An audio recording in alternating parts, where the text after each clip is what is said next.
সহযোগিতা করবো, আপনাকে বাঁচাইয়া দেব।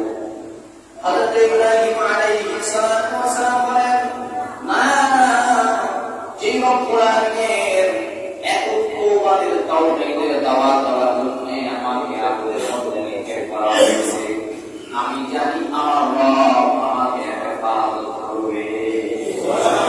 আল্লাহ বলেন, এই আগুন যেন ইব্রাহিমের একটা প্রসব পর্যন্ত না হয়।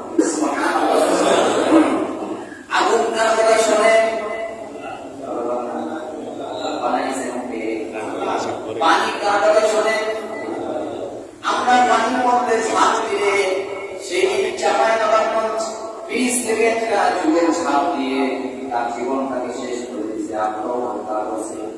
কিন্তু এই পানি আমাদের যেমন জীবন নিয়ে নিতে পারে, আল্লাহ রাব্বুল আলামিনের হুকুম শুনে এই পানিকে আল্লাহ রাব্বুল আলামিন হযরত মুসা আলাইহিস সালাতু ওয়াস সালামের জন্য যখন বললেন, সুন্দর একটা রাস্তা হয়ে যাও।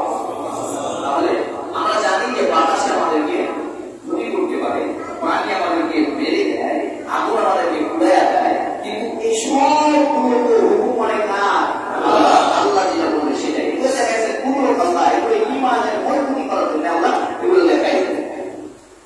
আল্লাহ রাব্বুল আলামিন হযরত ইব্রাহিম আলাইহিস সালাতু ওয়াস সালামকে আগুনের মধ্যে আল্লাহ তাআলা ওই আগুন জ্বলতেছে কিন্তু এসে মতো ঠান্ডা হয়ে গেছে, আগুনের